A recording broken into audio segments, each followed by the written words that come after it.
یہاں ہمیں بتایا جا رہا ہے کہ آپ کئی دن کی کیمپنگ اور لمبے فاصلے کی بائسیکلنگ کے بعد، سائیکل چلانے کے بعد آپ کہتے ہیں کہ چلے گھر واپس چلتے ہیں، اور آپ کانسنٹریٹ یعنی کہ یکساں رفتار سے سفر کرتے ہوئے 2 گھنٹے تک اگر آپ واپس جا رہے ہیں تو 10 کلومیٹر کا فاصلہ لگا، 4 گھنٹے مزید جب آپ نے سائیکل چلائی تو آپ 5 کلومیٹر گھر سے دور رہ گئے.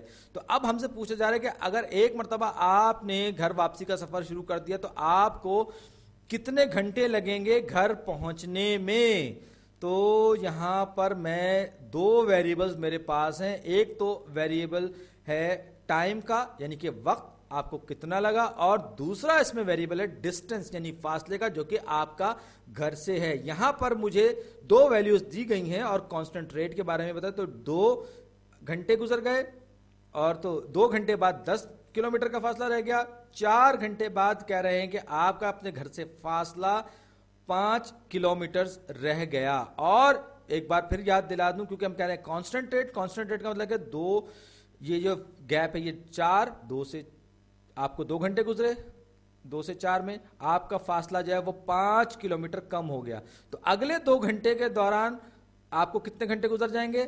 6 گھنٹے. اور اس 2 گھنٹے کے بعد بالکل کیونکہ کانسٹنٹ ریٹ کی بات ہو رہی تو یہ مزید -5 یہاں سے ہو جائیں گے تو یہ 0 رہ جائے گا، یعنی آپ 6 گھنٹے بعد گھر پہنچ جائیں گے. تو یہاں پر ہم نے اس سوال کا جواب دے دیا ہے، لیکن میں یہ 6 گھنٹے کے بعد آپ گھر پہنچ جائیں گے، یہ تو اس سوال کا جواب ہے جو انہوں نے ہمیں یہاں پر، جو سوال ہم سے یہاں پر کیا گیا تھا یہ اس سوال کا جواب ہے. لیکن میں کچھ اور بھی آپ کے ساتھ بات کرنا چاہوں گا جو کہ اس سوال میں ہم سے پوچھی نہیں گئی ہے. میں اس کے لیے سب سے پہلے اس کو کٹ کروں گا اور پھر اس کو یہاں دوبارہ سے پیسٹ کروں گا کسی خاص وجہ سے.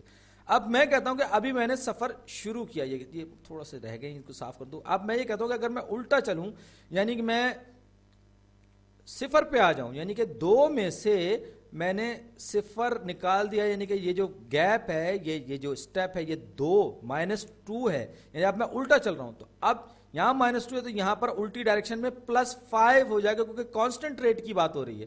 تو یہ 15 ہو جائے گا. یہی بات میں اب اس طرح سے بھی کہہ سکتا ہوں کہ اگر میں 0 سے یعنی کہ 0 ٹائم سے 2 گھنٹے تک میں سائیکل چلاتا رہا ہوں، یعنی کہ +2 یہاں سے یہاں تک کے لیے +2 آنا پڑے گا. ایڈز کر دوں تو یہاں پر مجھے 15 میں سے 5 نکالنے پڑیں گے. تو یہ سیٹسفائی کر رہا ہے اس بات کو، اس ایکویشن کو. اور جب میں اس ایکویشن کو ڈرا کروں گا، پلاٹ کروں گا گراف پر، تو یہ وائی ایکسس، اور یاد رکھیے کنونشن یہ کہ ہم ڈیپینڈنٹ ویریبل کو وائی ایکسس پر رکھتے ہیں، انڈیپینڈنٹ کو ایکس ایکسس پر رکھتے ہیں. اور گھر سے فاصلہ کیونکہ وقت پر ڈیپینڈ کر رہا ہے اس لیے میں نے ٹائم کو ٹی کو جو ہے میں نے ایکس پر رکھا ہے اور ڈی کو یعنی ڈسٹینس کو میں نے وائی پر رکھا تھا. 4 5 10 15 یہ 3 ہو گئے. تو 0 15 کیا کہاں ہوگا؟ یہ یہاں ہوگا. اس کے بعد 6 0 جو ہے وہ یہاں، یہ اس کا وائی انٹرسپٹ تھا اور یہ اب اس کا ایکس انٹرسپٹ آ رہا ہے 6 0. 1 2 3 4 5 6. تو اگرچہ ایکس اور وائی ایکسس کا اسکیل برابر نہیں، میں اس کو ایک بار پھر تھوڑا سا بہتر بنانے کی کوشش، 2 4 6. اب بھی ایکس اور وائی کا اسکیل آپس میں برابر نہیں، دونوں الگ الگ اسکیلز پر ہیں، لیکن آپ کو ایک جنرل آئیڈیا ہو جائے گا. تو 6,0 جو کہ اس کا ایکس انٹرسپٹ ہے، اس ایکویشن کا ایکس انٹرسپٹ یہاں کہیں یہاں موجود ہوگا 6 پر. اور جب میں ان دونوں پوائنٹس کو آپس میں ملاؤں گا ایک اسٹریٹ ایج ایک فٹ اسکیل کی مدد سے، تو یہ ایک اسٹریٹ لائن بن جائے گی. اور اس کی مدد سے میں کسی بھی ٹی کی ویلیو کے لیے ڈی کی ویلیو معلوم کر سکتا ہوں. جیسے کہ آپ دیکھ سکتے ہیں کہ اگر ٹی جو ہے وہ 2 ہو تو 10 کے برابر. اور یہ جو جھکاؤ ہے اس لائن کا، اس کو ہم سلوپ کہتے ہیں. اور سلوپ کیا ہوتی ہے؟ ڈیلٹا. یہ گریک لیٹر ڈیلٹا ہے. ڈیلٹا ڈی یعنی کہ ڈی میں ہونے والی تبدیلی کو اگر میں ٹی میں ہونے والی کرسپونڈنگ چینج یعنی کہ ٹی میں ہونے والی متعلقہ تبدیلی سے تقسیم کر دوں تو مجھے اس اسٹریٹ لائن کے جھکنے کی یا جھکاؤ کی ڈھلان کا مجھے شرح مل جائے گی، ریشو مل جائے گا. جیسے کہ اگر میں کہوں 10 تو